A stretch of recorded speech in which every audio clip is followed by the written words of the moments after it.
Bangla calendar অনুযায়ী আজ পয়লা শ্রাবণ। বাড়িতে আগে ভাগেই বলে রেখেছিলাম পুরো শ্রাবণ মাসটা আমি নিরামিষ খাবো। যদিও বাড়ির লোক এ বিষয় নিয়ে ভীষণ হাসাহাসি করছে আমাকে নিয়ে, কিন্তু আমি যখন ঠিক করেছি এটা আমি করবই, তাই প্রমাণটাও রেখে দিচ্ছি ভিডিওর মাধ্যমে। আজ সকালে উঠে দেখি ওয়েদারটা ভীষণ মেঘলা। রোজের মতন ব্রাশ করে বাবুকে একটু চটকে চাটকে দেখি মা চা নিয়ে রেডি। আজ বৃহস্পতিবারও ছিল, তাই মালা ঠালা দিয়ে ঠাকুরকে সাজিয়ে ভালো করে পুজোও করে নিয়েছি। তারপরে বাড়িতে এসে খাওয়া দাওয়া সেরে আজ অনেকদিন পর নিজের একটু কাজ করছিলাম।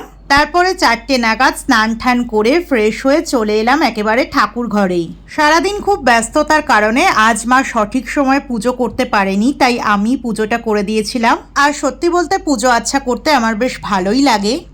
বিকেলে 1 কাপ র চা খেয়ে চলে এসেছিলাম দোকানে। দোকান ঠোকান বন্ধ করে একটু হেঁটেও এসেছিলাম, আর আসার পথে এনেছিলাম মায়ের জন্য ওষুধ। ও বাবা, তারপরে বাড়িতে এসে দেখি আমার বার্ন করা সমস্ত ক্যালোরি আবার তৈরি করার জন্য মা বানিয়েছে লুচি, তরকারি, সিমুই। আর এভাবেই কাটলো শ্রাবণের প্রথম দিন।